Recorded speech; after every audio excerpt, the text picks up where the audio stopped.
Olá, povo de Deus! Estamos iniciando Manhã com Deus, porque Ele é o nosso Deus e nós, povo do seu pasto, o povo que Ele pastoreia e ovelhas de sua mão, o rebanho sob os cuidados de Deus. Bom dia, Lídia! Hoje nós estamos no Salmo de número 137, o Salmo que retrata a saudade da pátria. Os judeus estavam deportados de Jerusalém e eles estavam com saudade da sua terra e do seu relacionamento com Deus. Bom dia. E a nossa primeira estação é a Arca da Aliança. Ela nos coloca no verso de número 5 do Salmo 137. Se eu de ti me esquecer, ó Jerusalém, que se resseque a minha mão direita. Que palavra forte, né? Se eu me esquecer de ti, ó Jerusalém, que se resseque a minha mão direita. Quão facilmente nós nos esquecemos de Deus. O maior desafio que nós temos é de estarmos conscientemente ligados em Deus. Jesus disse: se vocês permanecerem em mim e as minhas palavras permanecerem em vocês. Então, nós precisamos permanecer em Jesus.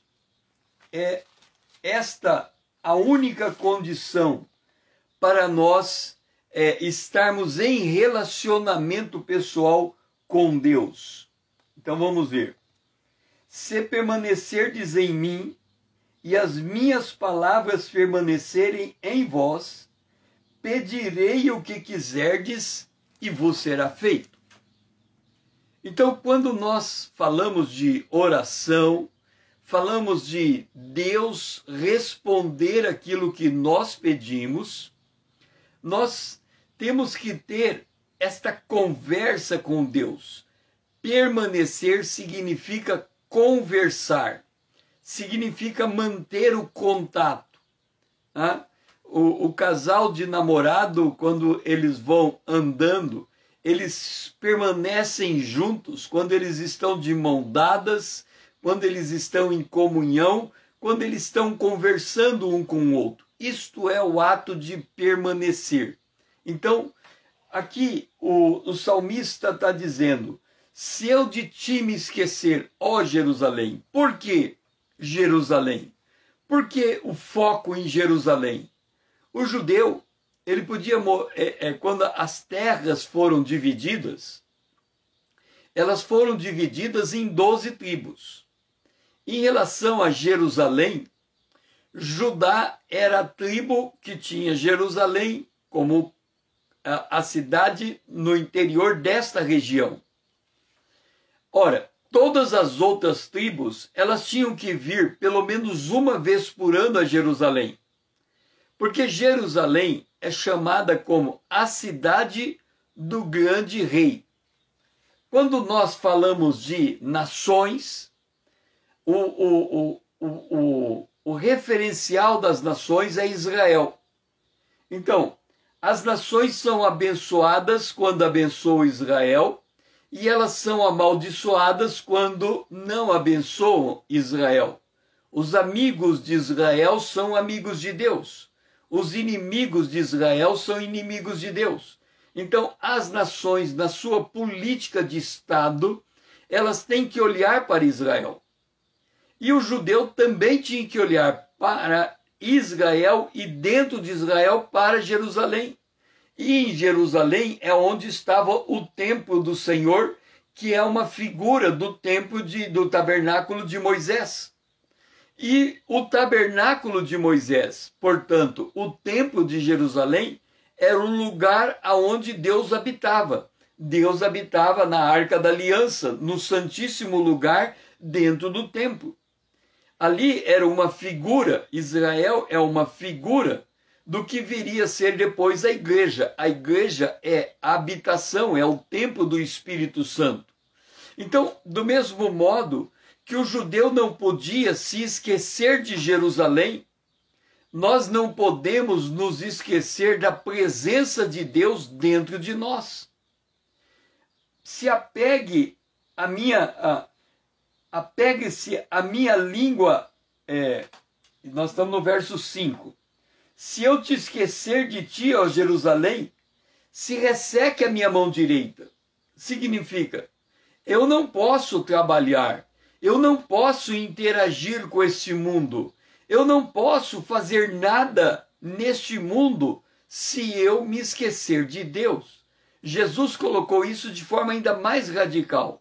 Sem mim, vocês não podem fazer nada. Jesus Cristo, ele é a pedra de esquina que os edificadores rejeitaram. Em outras palavras, Jesus é aquilo que dá liga. Jesus é aquilo que faz juntar. Jesus é aquilo que faz unir. Jesus é aquilo que faz um empreendimento ser bem-sucedido. Jesus é aquilo que dá direção. Jesus é aquilo que dá sustentação. Jesus é aquilo que dá propósito. Jesus é aquilo que dá dinâmica.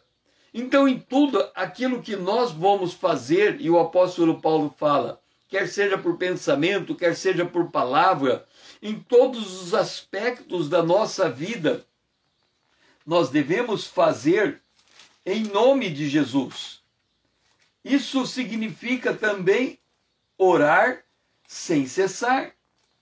Porque quando nós oramos sem cessar, quando nós conseguimos orar, andar com Deus, nessa expectativa consciente que Deus está conosco, que Deus está nos orientando, que Deus está nos guiando, nós podemos ter a convicção de que seremos bem-sucedidos em nossa jornada. Agora, Israel está em terra estranha e ele não tem como ir a Jerusalém. Ele está impedido de voltar para a sua terra. E aí o que ele faz? Ele fica numa situação vexatória, humilhante. Ele não pode ir à casa de Deus para adorar o seu Deus. E aí ele diz, Senhor, eu estou distante de ti. E se eu me esquecer de ti, que eu não possa sequer trabalhar, que eu não possa sequer me movimentar.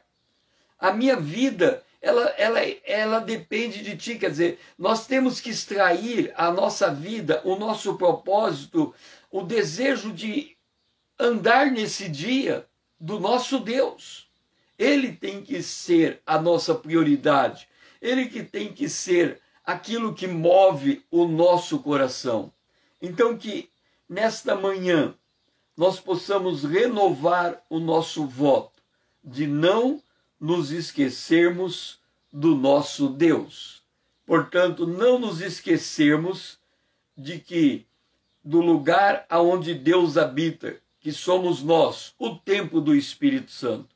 Não perdermos essa consciência que nós somos chamados nesse dia para andarmos com Deus. Pai, que nós possamos ter consciência que nós andamos com Deus, andamos contigo. E que não percamos nesse dia, Senhor, esta consciência, meu Pai. Nos ajuda, Senhor, a andar contigo. Porque quando andamos contigo, nós estamos equilibrados emocionalmente. Quando perdemos esse passo a passo com o Senhor, nós nos desequilibramos emocionalmente diante da vida. Por isso nos ajuda, Senhor, a não nos esquecermos de Ti, a estarmos conscientes da Tua presença. Esta é a nossa oração, em nome de Jesus, Teu Filho amado. a quem nós amamos. Amém. Agora vamos para o verso 4. Como, porém, haveríamos de entoar o canto do Senhor em terra estranha?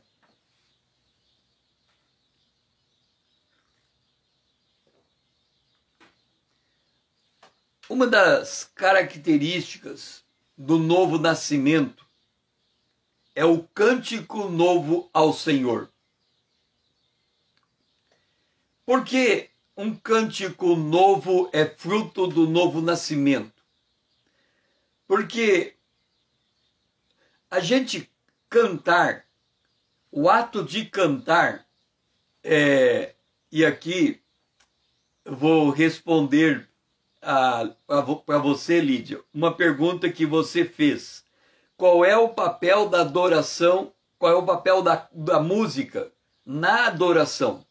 Essa foi a pergunta que você fez.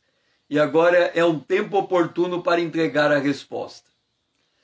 Qual é o papel do canto na adoração? O cantar é um estado de espírito. Como que a gente sabe que o cântico é um estado de espírito?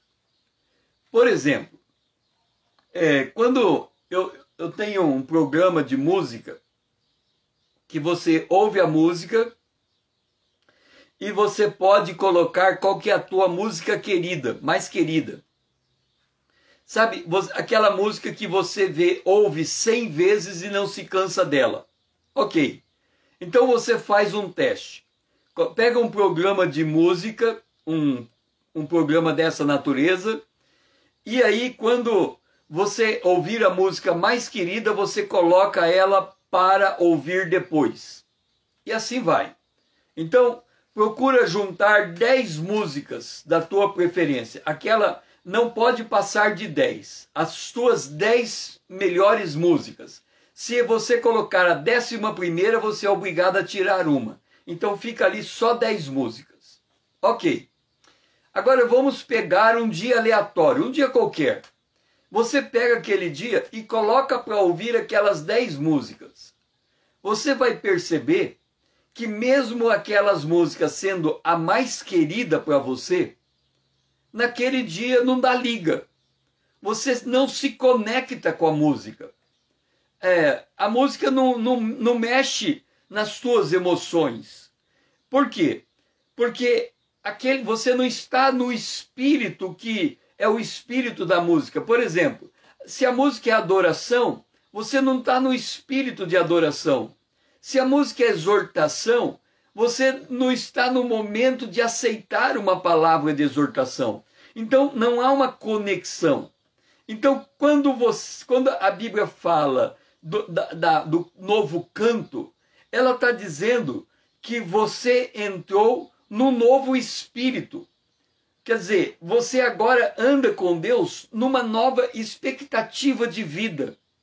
E essa expectativa de vida, ela é traduzida por uma única palavra: gratidão. Você olha para a tua vida, para a vida que você vive a partir da tua conversão, e você sente uma profunda gratidão diante de Deus. Mas essa gratidão, para ela ser profunda, ela tem que ser uma gratidão que, diante de circunstâncias adversas, naquela tribulação em que dá vontade de sumir do mundo, você não tem essa vontade de sumir do mundo porque você está grato até por viver aquele momento difícil. Porque você chegou à conclusão que as circunstâncias da vida, elas são moldadas por Deus, são preparadas por Deus para o teu desenvolvimento espiritual. Então você olha para a vida e você enxerga uma gratitude por ela, um senso de gratitude. E quando você tem esse senso de gratitude, você tem essa conexão com a música. A música passa a expressar a tua alma. É como se ela capturasse E aí a música tem que ser música profunda, música embasada na palavra de Deus. Ela tem que ser uma música que traduz este momento teu com Deus. Então, quando você encontra essa composição musical, veja só, Davi, ele era um compositor. Ele traduzia todos os momentos da sua existência numa canção. E o livro de Salmo é um livro de canção. A gente lê salmos, mas os salmos deveriam ser cantados. Se nós conseguíssemos ler o salmo no hebraico, nós encontraríamos a melodia do salmo, porque haveria rima nas leituras das palavras, na composição das palavras, nós encontraríamos uma palavra ritmada. Então nós leríamos o salmo com muito mais prazer se nós conseguíssemos ler o salmo na língua original. Mas Davi, ele tocava, e ele não só tocava, como ele construía instrumentos musicais para expressar o seu canto, a sua gratidão pela vida. E Davi, ele parava e ele tocava. E quando nós encontramos Saul, um homem profundamente perturbado, porque ele havia abandonado o Senhor, Deus havia dado uma direção para Saul, e Saul não foi naquela direção. Deus havia dito a Saul: quando você for na guerra, antes de entrar na batalha, espera Josué chegar. Josué vai, aliás, espere Samuel chegar. Samuel vai ministrar e depois você vai para a batalha. E o que fez Saul?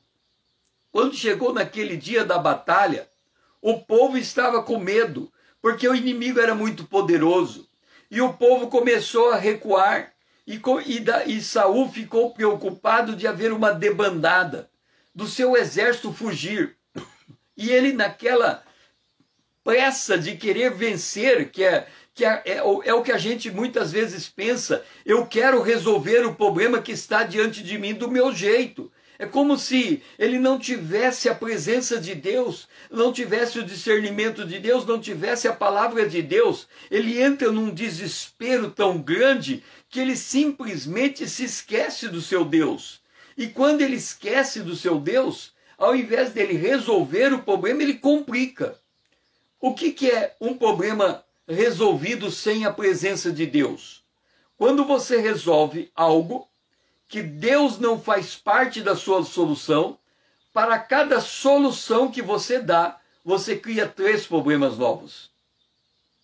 De novo, quando você resolve algo sem a direção de Deus, para cada solução que você cria, você gera 3 novos problemas.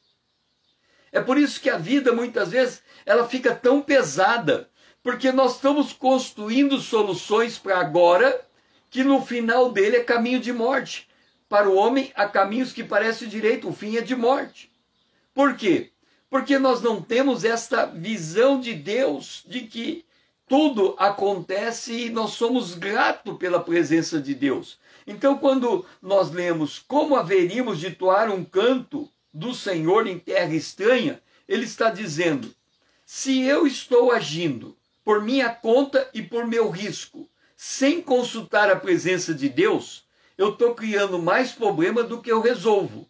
E se isso está acontecendo, como é que eu vou fazer um canto ao Senhor? Se eu não estou grato pela vida, se eu estou me sentindo mal nesse lugar, se eu não consigo perceber a presença de Deus, como é que eu vou cantar?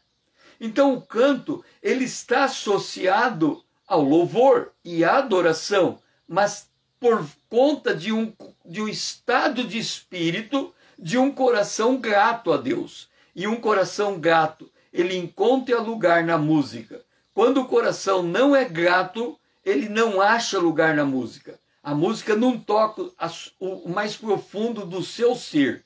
Então ele precisa entrar nessa posição de encontrar na música a expressão da gratidão que toma conta do seu espírito. Pai, eu louvo a Ti, Senhor, porque o Senhor faz isso conosco, porque o Senhor nos dá esse senso de gratidão. E senso de gratidão só acontece quando nós estamos pisando em terreno santo. Quando a gente sai fora do terreno santo e fica em terra estranha, terra que o Senhor não tem contentamento nela, então o nosso louvor como que se extingue, Senhor. A nossa adoração se apaga, nós ficamos fracos. Por isso, Senhor, não nos permita nos afastarmos de Ti. Nós oramos agradecidos, em nome de Jesus, Teu Filho amado, a quem nós amamos. Amém. Agora nós vamos para o nosso café da manhã, e o café da manhã está no verso 6. Apegue-se-me a língua ao paladar, se me não lembrar de Ti. Se te não preferir eu, Jerusalém, a minha maior alegria. Deixe colocar da seguinte forma. Tem muito pai, muita mãe que diz assim: não toque nos meus filhos, porque se tocar os meus filhos eu fico um leão, uma leoa. O que você está dizendo com essa frase? Que os teus filhos são tua maior alegria. Então você faz tudo por eles. Agora, se os teus filhos são tua maior alegria e você faz tudo por ele, a pergunta que tem é: ora, quem é maior na tua vida? Os teus filhos ou o teu Deus?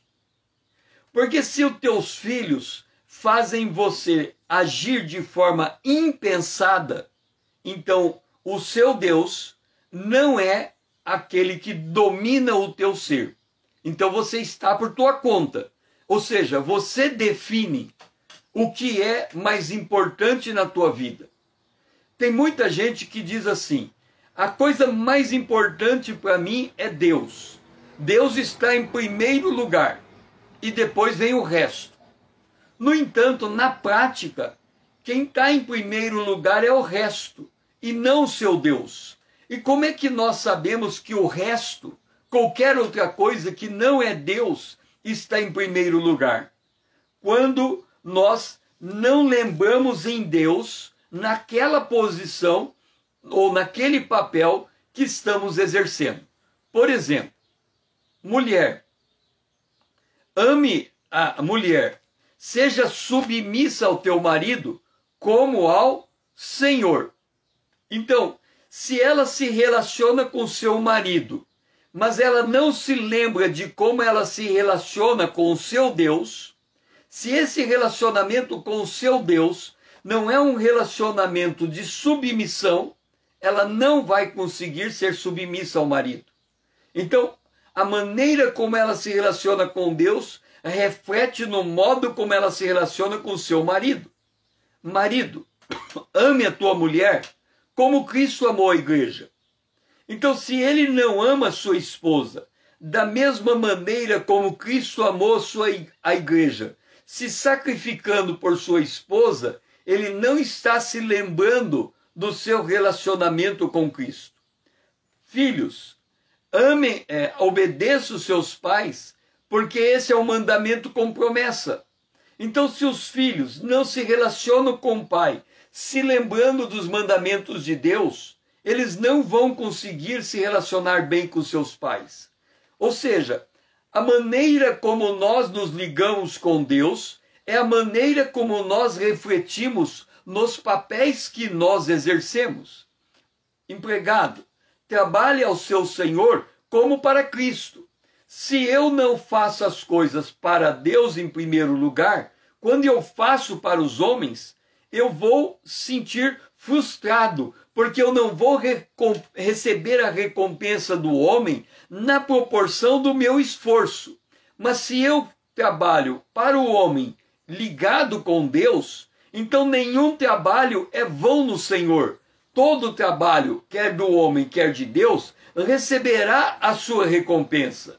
Se eu trabalho com a pessoa, como empregador dela, mas eu não me lembro de Deus, então eu vou exercer opressão sobre ela, porque eu vou me sentir no direito de impor a minha vontade sobre aquele que está debaixo da minha autoridade, e eu não vou refletir como isso define o que eu estou tendo com Deus. Então, o salmista, ele diz, apegue-se à minha língua.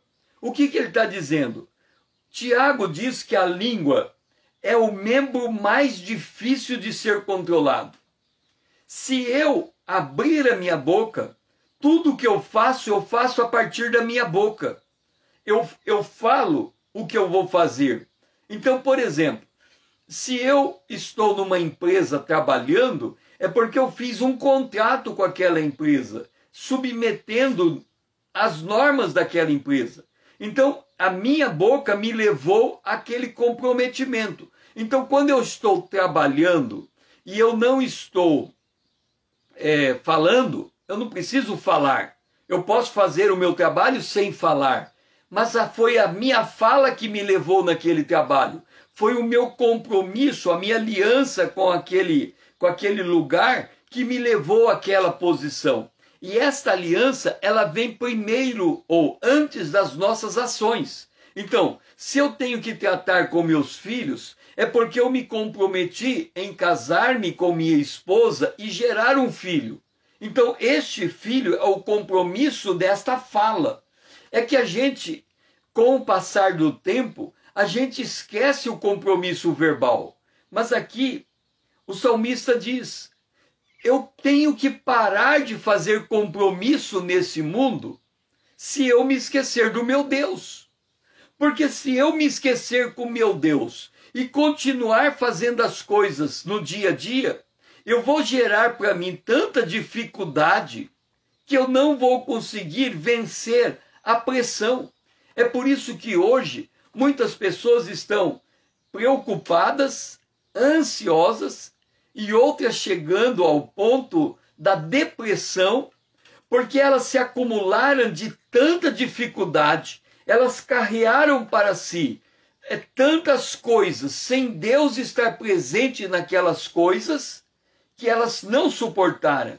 Então o salmista está dizendo assim, a minha prioridade tem que ser Deus.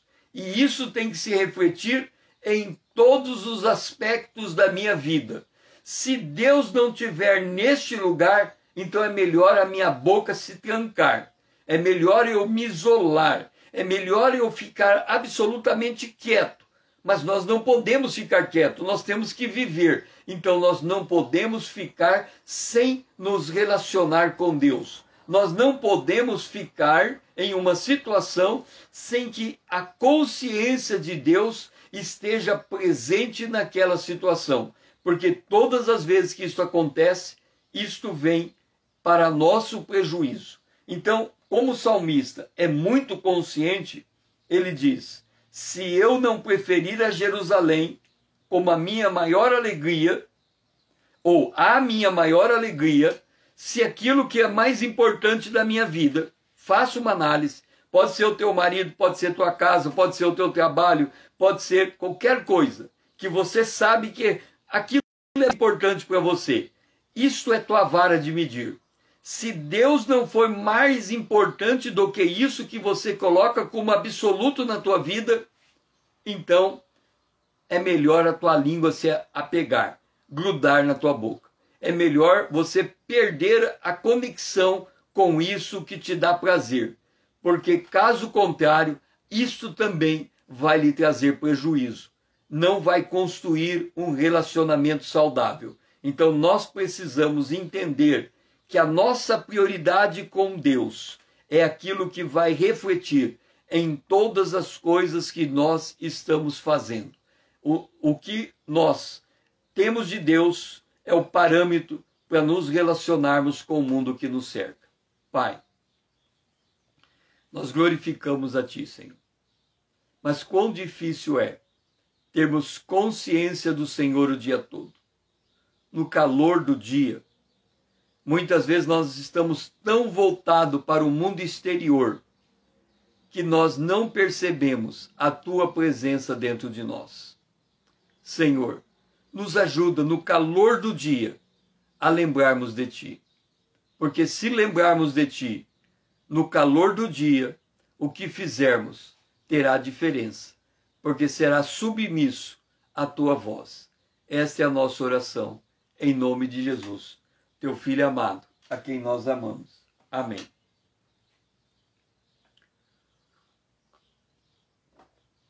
Vamos lançar luz sobre o que nós falamos. Vamos para o candelabro. Salmo 137, do verso 7 ao verso 9. Contra os filhos de Edom, lembra-te, Senhor, do dia de Jerusalém, pois dizia: arrasai-a, arrasai até os fundamentos, filha da Babilônia, que hás de ser destruída. Feliz aquele que te der o pago do mal que nos fizeste. Feliz aquele que pegar teus filhos e esmagá-los contra a pedra.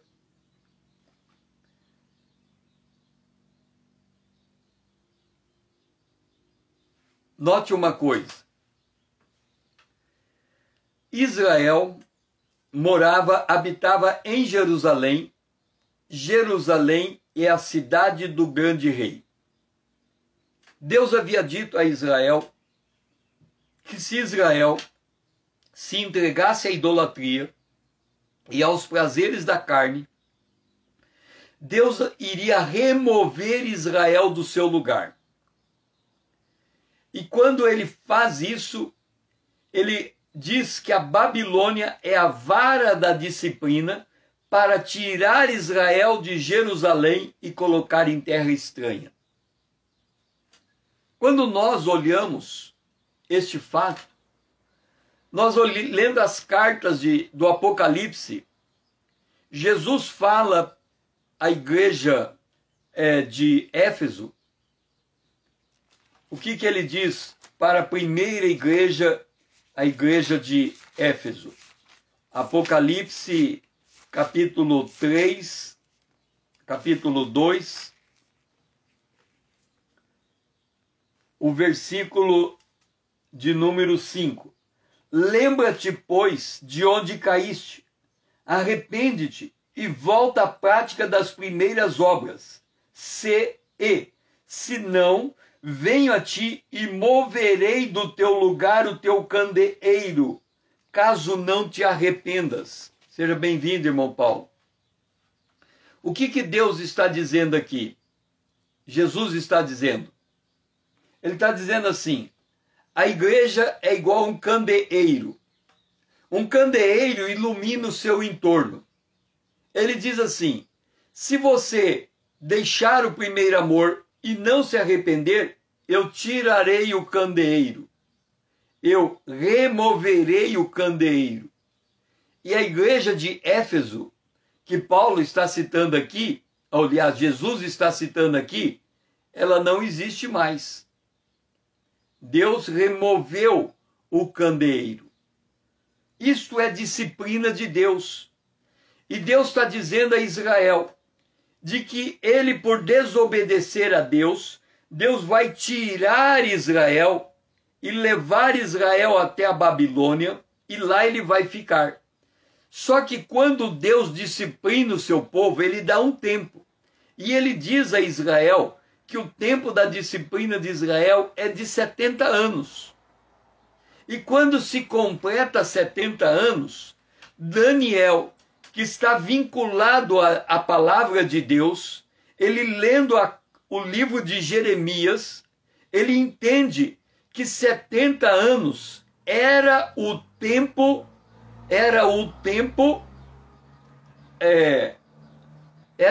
da disciplina. Então o que ele faz? Aqui temos Israel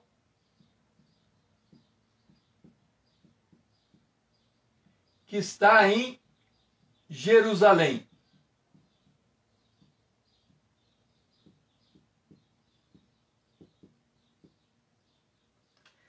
Agora, aqui nós temos Israel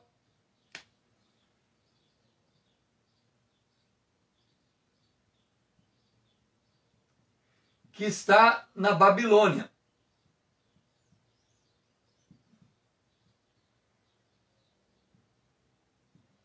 O que Deus fez? Deus removeu Israel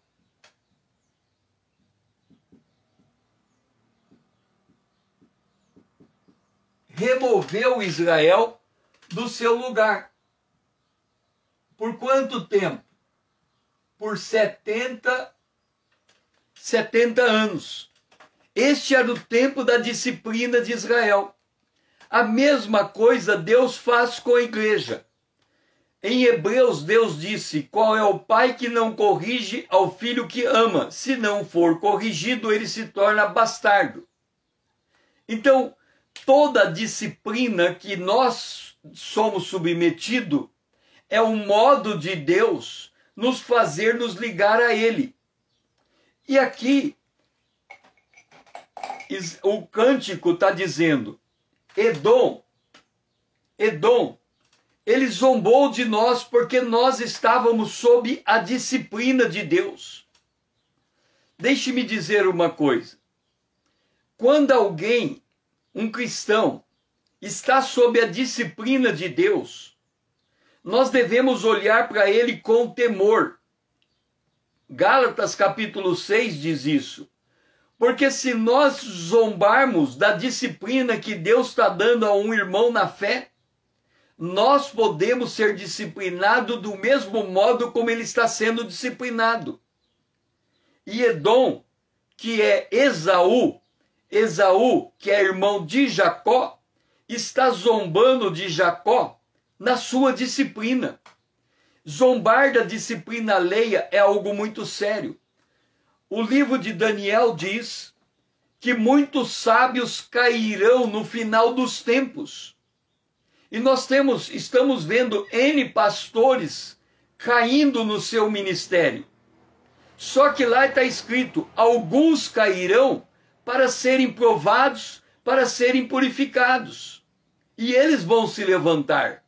Só que quando ele cai, muitos de nós estamos fazendo como Noé, que quando caiu embriagado, o seu irmão Caim, o seu irmão Cão, o seu filho Cão, vai até ele, enxerga a nudez dele e sai contando para todo mundo a nudez que ele viu no seu pai Noé. E quando o seu pai sai da embriaguez, ele amaldiçoa Cão, porque ele contou o escândalo de Noé. Da mesma maneira, nós temos que ter muito temor a Deus, porque da mesma maneira como Deus usou a Babilônia para corrigir Israel, Deus usou a Medo-Persa para corrigir a Babilônia, e Deus foi também contra, e tem profecias contra Edom. Então Deus corrige o seu povo. Deus não só corrige o seu povo, como Deus corrige quem corrige o seu povo. Então todos nós estamos nas mãos de Deus. E todos nós temos que ter a mesma consciência de Deus. Se o julgamento começa na casa de Deus, aonde ficará o desobediente e o infiel? É um lugar terrível. Então a palavra de Deus está dizendo isso. Olha, nós estamos sob disciplina de Deus. Nós estamos em terra estranha. Nós não conseguimos mais cantar ao nosso Deus. Mas ai também daquele que está sendo instrumento de Deus para a nossa correção. Eles também serão julgados por Deus. Então cada um que está nesse processo, ao mesmo tempo em que ele está sendo disciplinado, ou aquele que se põe na condição de disciplinador, todos serão, ao seu tempo, terão suas vidas avaliadas por Deus e serão provados por Deus. Então o salmista está dizendo aqui: lembra-te, Senhor, do dia de Jerusalém. Lembra quando nós estávamos na tua presença. Então cuida daqueles que estão em nossa volta. Em outras palavras, Paulo diz assim: minha é a vingança, diz o Senhor, eu ao seu tempo retribuirei. Então Paulo ensina: não vingueis a vós mesmo, Deixa Deus cuidar disso. Você não precisa cuidar daqueles que estão te disciplinando. Deus cuida deles. Você tem que se cuidar. O que você tem que cuidar é de não perder a sua conexão com Deus, mesmo no meio da disciplina. Pai, nós glorificamos a Ti, Senhor, porque o Senhor, mesmo nós estando sendo disciplinado, o Senhor está tratando com quem nos disciplina. Assim, Senhor, que nós aprendamos com a disciplina, mas não queiramos nos vingar por causa da disciplina, mas que a gente saiba reconhecer o nosso lugar em meio à disciplina, para que aqueles que estão nos disciplinando também sejam disciplinados por Ti, como nós estamos sendo disciplinados pelo Senhor. O que nos importa é que não nos esqueçamos da Tua presença no meio da disciplina. Essa é a nossa oração, em nome de Jesus, o Teu Filho amado, a quem nós amamos. Amém. E agora, nós vamos para o verso 4. E o verso 4 volta à questão do canto. Como, porém, haveríamos de entoar o canto do Senhor em terra estranha? Aonde é a terra estranha? A terra estranha para Israel, nesse caso, é a Babilônia. Por que esta terra era estranha? Porque era a terra da disciplina.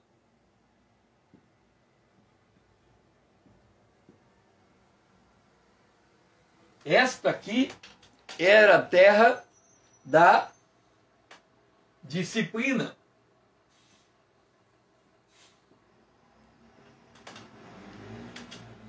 A terra estranha é o lugar aonde nós estamos nos sentindo desconfortável. Por que a gente está sentindo desconfortável? O apóstolo Paulo, ele dá um parâmetro. Aonde está o Espírito de Deus, aí há liberdade. Agora, você precisa entender isto. É muito importante. Geralmente, quando estamos em uma situação desconfortável, a gente assume o complexo do Éden. Qual é o complexo do Éden? Deus chega a Adão e pergunta: por que você comeu do fruto proibido? Ele diz: por causa da mulher. Deus chega à mulher e pergunta: por que você comeu o fruto proibido? Ela diz: por causa da serpente. Ou seja, o complexo do Éden é transferir para o outro a culpa que nos pertence. Então você pode notar, em toda situação em que que alguma coisa está dando errado, que alguma coisa está saindo fora do controle, a palavra que geralmente as pessoas dizem é: se você não tivesse feito isto, se você não tivesse agido desta maneira, se você não fosse desse jeito, as coisas não estariam como elas são. Seja bem-vinda, Vanessa. Então, a gente tem a tendência de não assumir a responsabilidade por aquilo que está acontecendo, como se o outro fosse culpado de tudo. E a nossa felicidade dependesse da atitude da outra pessoa, quando na verdade não é. Nós somos responsáveis pela nossa língua. Por isso que o salmista diz: se eu me esquecer de Deus, que se apegue a minha língua ao paladar, que eu não possa falar, que eu me cale, porque no meu silêncio, a Bíblia diz, o apóstolo Paulo escreve, ou é Tiago escreve, na ira de Deus, na ira do homem, não opera a justiça de Deus. Na ira do homem, não opera a justiça de Deus. Acho que é Paulo a Timóteo, não é? na ira do homem, não opera a justiça de Deus. É isso que eu falo de Deus cruzar os braços.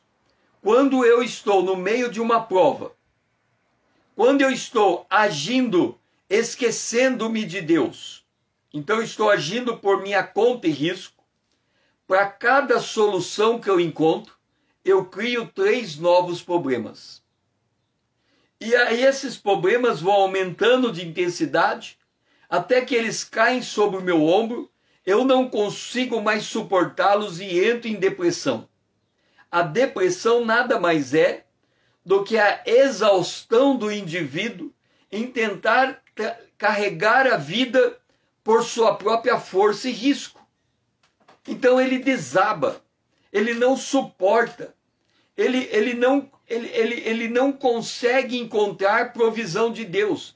Lembra que na live anterior nós falamos de que nós temos que nos achegar no trono da graça, Hebreus que diz isso, para alcançarmos socorro no tempo oportuno. Mas como nós não criamos esse relacionamento de intimidade com Deus, nós não conseguimos entoar um cântico de gratidão. Então a vida se torna um peso. E este peso, ele decorre do fato de não termos consciência da presença de Deus no meio daquela tribulação.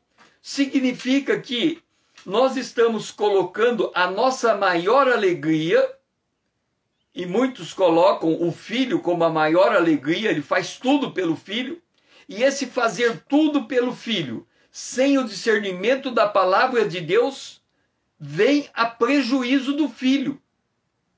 Por exemplo, nós estamos aproximando no Natal.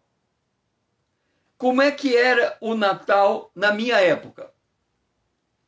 O meu pai dizia assim: se você for bem na escola e passar de ano, você vai ganhar um presente no Natal. Mas se você não passar de ano, você não vai ganhar o presente no Natal. Então, eu podia ou não podia ganhar o presente. Então, eu me esforçava e aí eu ia ganhar o presente. Ok.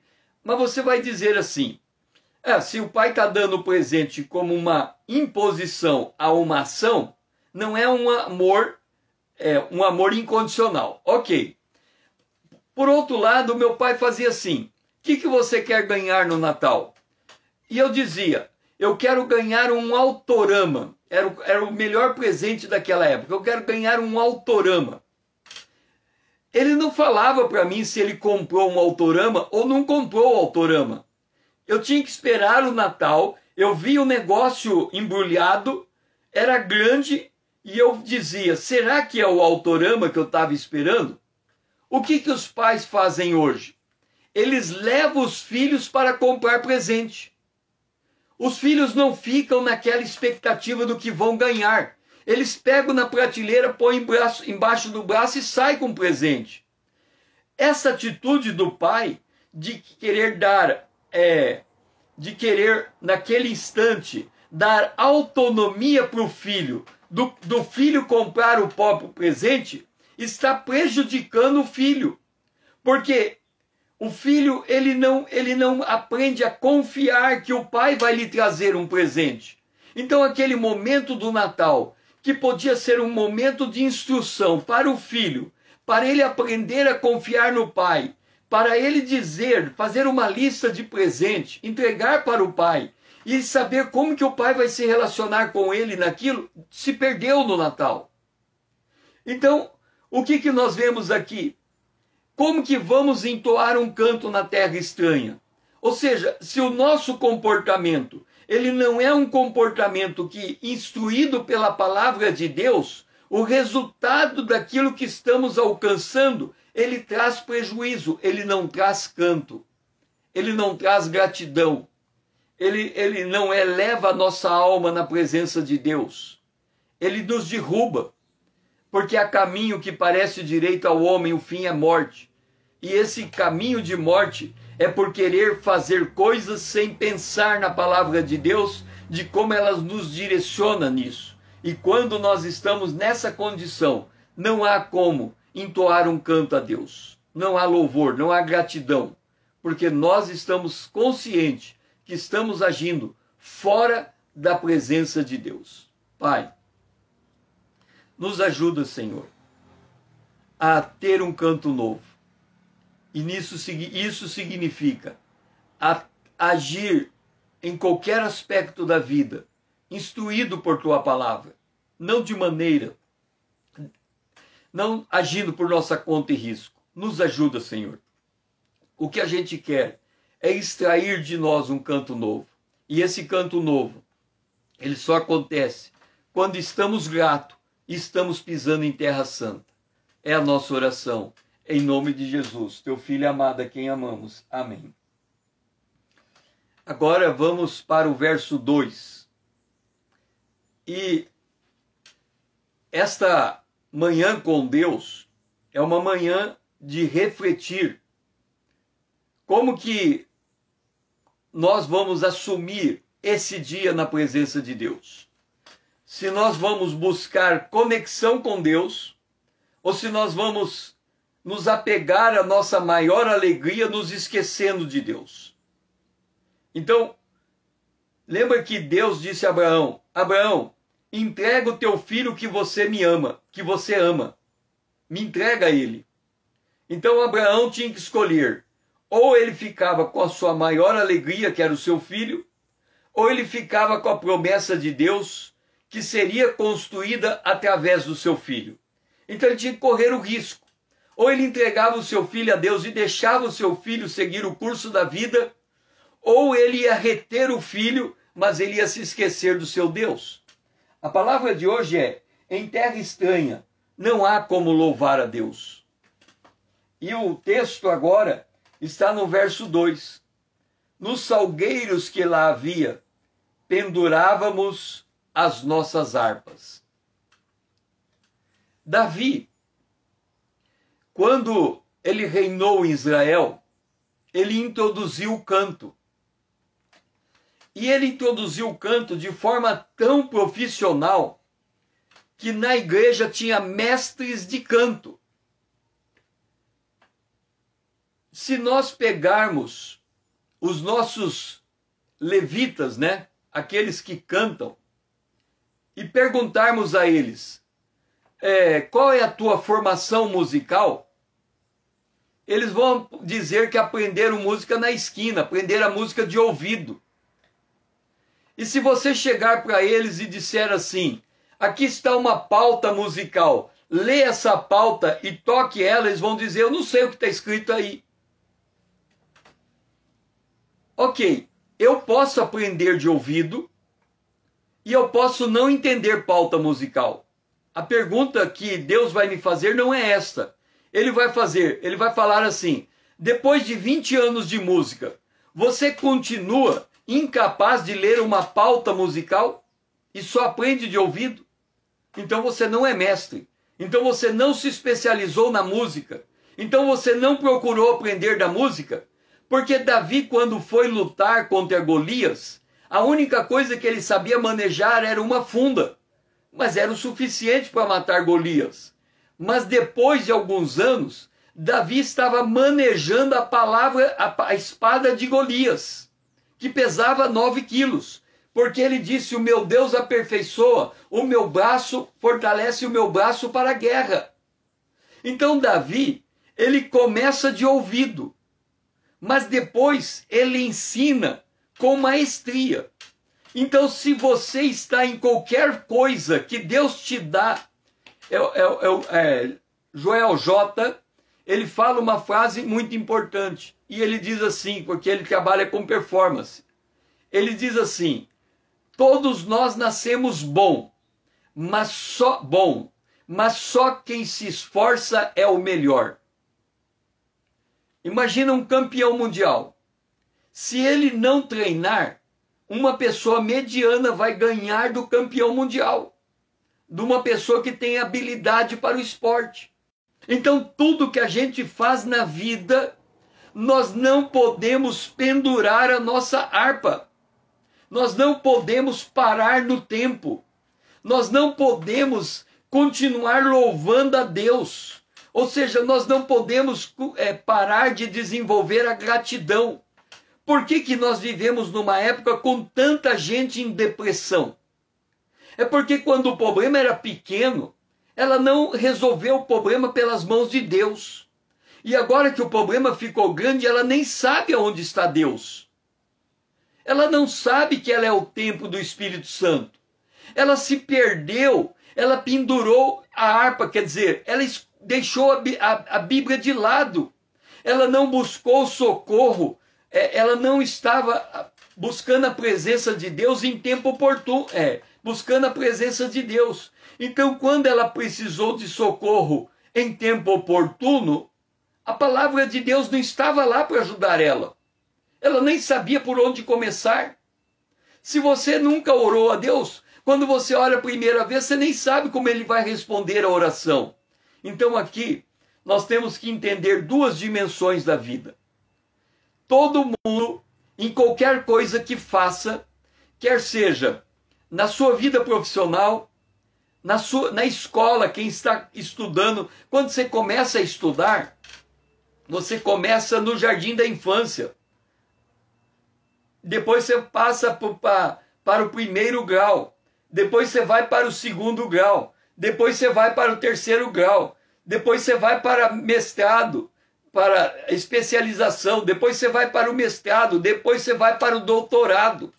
Você tem que crescer naquilo que você trabalha ao longo da vida. Aí a pessoa diz, não, a letra mata, o espírito edifica. Aí, o espírito vivifica. Aqui está dizendo que o espírito ele vivifica como? Capacitando o homem a aprender de Deus. Quando a Bíblia fala o espírito vivifica, Paulo fala em Romanos, no capítulo 8, o espírito vivificará o meu corpo mortal. Quer dizer, ele vai me tirar da zona de conforto e vai me capacitar. Ele vai me fazer crescer. Então, quando nós estamos pendurando a nossa harpa, deixando a Bíblia de lado, parando de aprender de Deus, nós estamos nos enfraquecendo para o embate da vida. E enfraquecido para o embate da vida, nós não vamos suportar a pressão do dia. Por outro lado, se nós não pendurarmos as nossas harpas, se nós trazermos de volta o canto da gratidão, se nós aprendermos da palavra de Deus de forma a que o dia de hoje a gente saiba mais da Bíblia do que ontem, e o dia de ontem mais do que o dia anterior ao de ontem, significa que nós estamos indo para o caminho do crescimento, indo para o caminho do amadurecimento, preparados para a vinda do Senhor. Esta é a tônica da saudade da pátria. O que o salmista diz é o seguinte: se eu estou em terra estranha, o que é uma terra estranha? Eu estou desconfortável porque eu não estou conseguindo trazer a presença de Deus para aquele lugar. Então esse lugar se tornou terra estranha. Se eu estou em terra estranha, ou seja, se o lugar onde eu habito, Deus não se faz presente, eu não consigo ser grato a Deus. E se eu não sou grato a Deus, eu não consigo cantar, eu penduro as armas espirituais. Eu perco a capacidade de reagir à vida. E o resultado é depressão, é derrota, é tristeza. Quer recuperar o canto? Se lembra do Senhor em todo o tempo. Aprenda a palavra de Deus, cresça espiritualmente e você encontrará força para os embates da vida.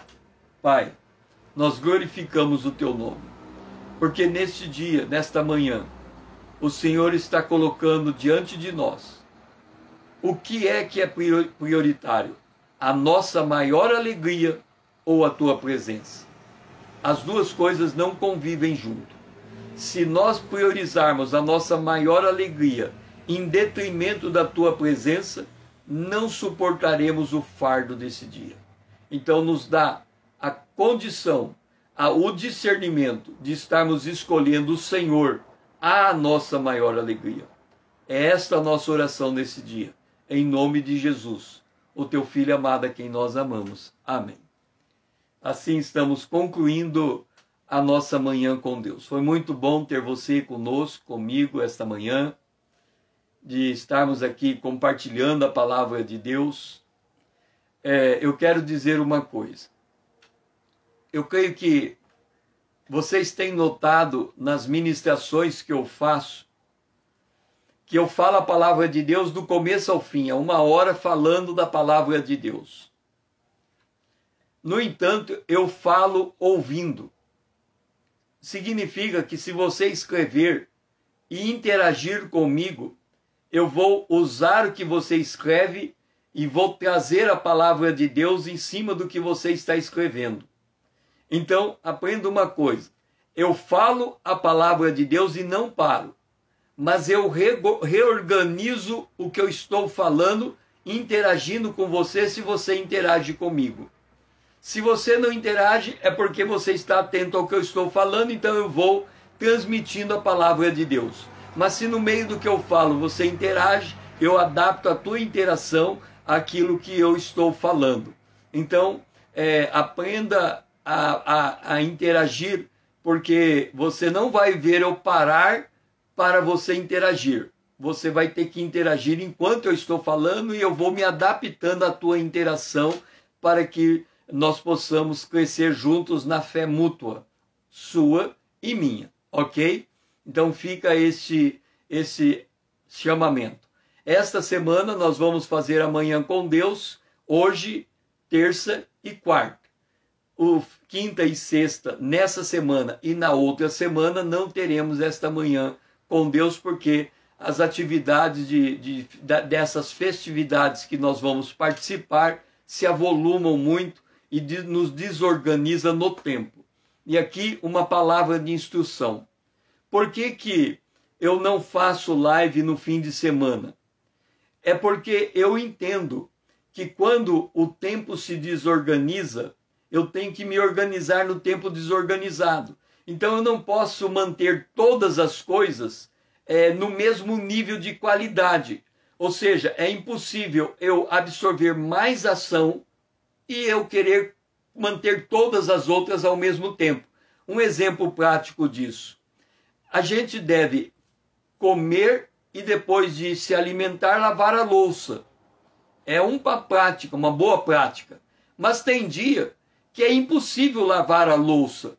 E isso não deve trazer para nós uma sensação de culpa, porque naquele dia a louça não foi lavada. É que naquele dia, o dia foi diferente dos outros. Então eu não vou conseguir manter todas as minhas atividades por igual. Alguma coisa eu tenho que abrir mão. Então naquele dia abriu mão de lavar louça. Mas aquilo não deve ser uma prática. Ou seja, nós devemos lavar louça depois de comer. Essa deve ser a regra geral.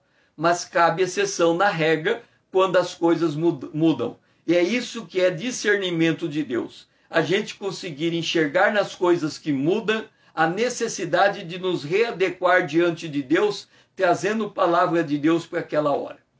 Uma boa manhã para você, um bom dia na presença do Senhor, e assim estamos encerrando esta live.